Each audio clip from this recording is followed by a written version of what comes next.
Sapa Indonesia Pagi kembali hadir untuk Anda, Saudara. Menteri Kesehatan Budi Gunadi Sadikin membantah pemerintah akan menghapus kelas 1, 2, dan 3 dalam program BPJS Kesehatan. Menkes menyebut aturan jaminan kesehatan yang baru mengatur penyederhanaan standar kelas layanan BPJS Kesehatan. Menkes menyatakan kelas BPJS tidak dihapus, tetapi standarnya disederhanakan. Budi Gunadi menegaskan pemerintah berupaya meningkatkan kualitas layanan BPJS Kesehatan. Nantinya, pengguna BPJS kelas 3 akan naik ke kelas 2 dan kelas 1, sehingga diharapkan layanan kepada masyarakat akan lebih baik. Standarnya disederhanakan dan kualitasnya diangkat. Jadi dulu ada kelas 3, kan sekarang semuanya naik ke kelas 2 dan kelas 1. Jadi diharapkan lebih sederhana dan layanan masyarakat lebih baik. Nanti Permenkesnya sebentar lagi keluar sesudah Bapak Presiden tanda tangan. Kapan Pak ditandatangani? Masuk ke saja belum tanya. Nah, jadi kami tegaskan lagi ya Saudara, tidak ada penghapusan kelas di BPJS Kesehatan. Hanya saja nanti sistemnya jadi sederhana karena hanya ada satu jenis kamar yang disebut kamar rawat inap standar alias KRIS. Nantinya seluruh rumah sakit yang menerima BPJS harus memiliki satu kamar standar yang sama yang kriterianya sudah ditetapkan oleh pemerintah. Nah, total ini ada 12 kriteria. Kita lihat satu persatu. Nah, ini yang pertama nih Saudara, ini bangunannya tidak boleh punya tingkat porositas yang tinggi. Nah, ini yang mengakibatkan jumlah debu dan mikroorganisme dan ini erat kaitannya dengan kelembaban dan jamur di sebuah gedung. Kenapa porositas jadi nomor 1? Nah, karena kalau gedungnya lembab dan berjamur, orang yang dirawat nantinya jadi nggak sembuh-sembuh. BPJS malah bisa makin boncos. Ini masih erat kaitannya dengan kesehatan kamar. Nah, kriteria yang lain adalah ventilasi udara. Nah, ini ventilasi ini minimal adalah 6 kali pergantian udara per jam.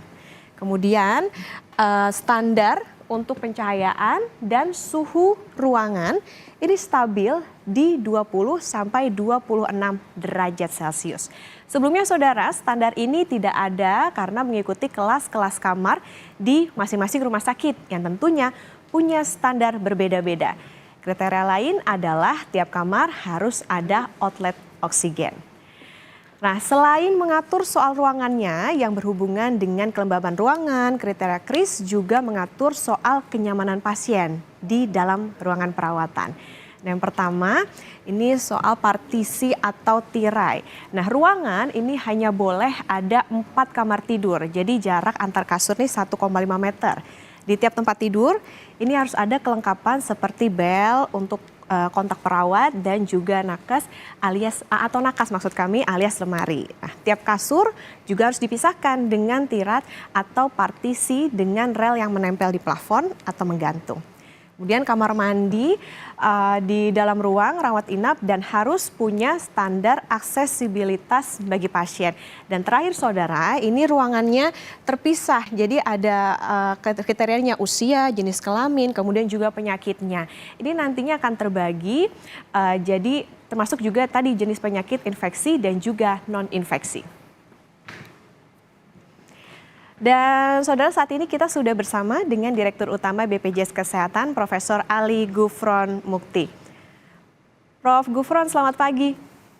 Selamat pagi Mbak Okta. Ya, Prof. Gufron, jadi ini banyak yang bertanya nih, penerapan kelas rawat inap standar di BPJS Kesehatan ya. Ini apakah nantinya akan menghapus sistem kelas yang ada, tapi memang ternyata tidak kan? Nah, Bapak juga sempat menyebut bahwa kelas-kelas itu adalah masalah non-medis. Ini maksudnya gimana Prof. Gufron? Iya, jadi satu bahwa tidak betul ya semua kelas dihapus itu dan Perpres 959 itu tidak ada tuh pasal-pasal menghapus kelas gitu.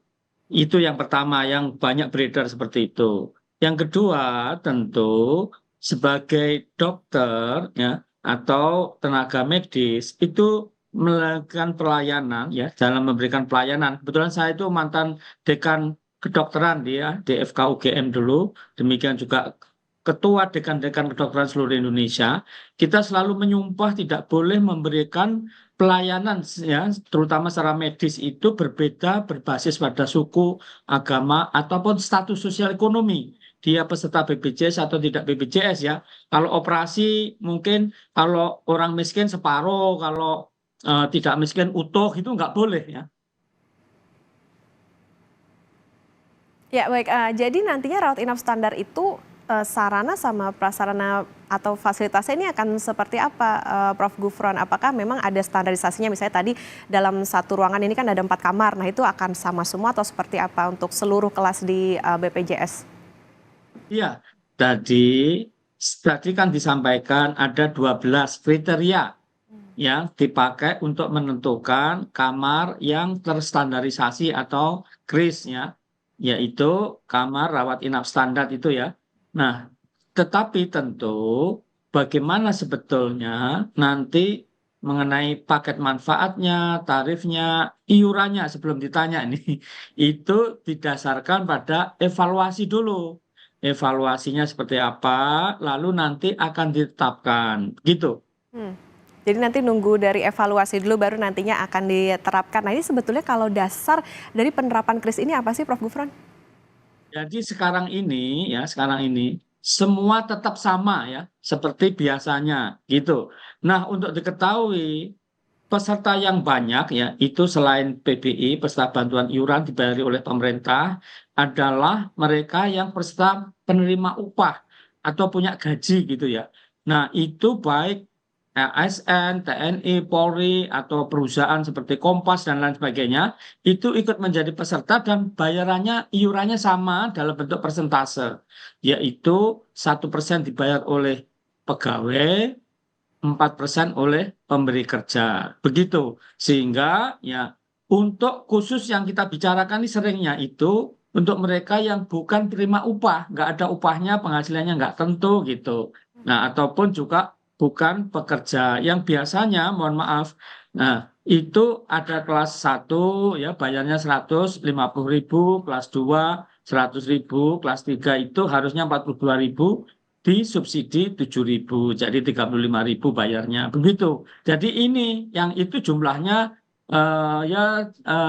tidak terlalu banyak begitu.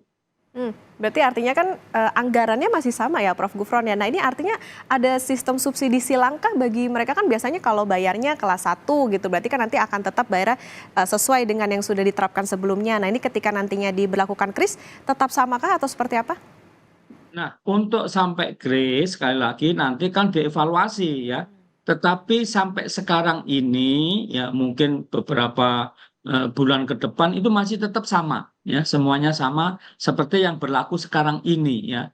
Nah, untuk grace itu kan disebutkan di situ 30 Juni 2025. Nah, nanti 1 Juli itu diharapkan untuk bisa ya menerapkan kamar yang kelas standar rawat inap tadi.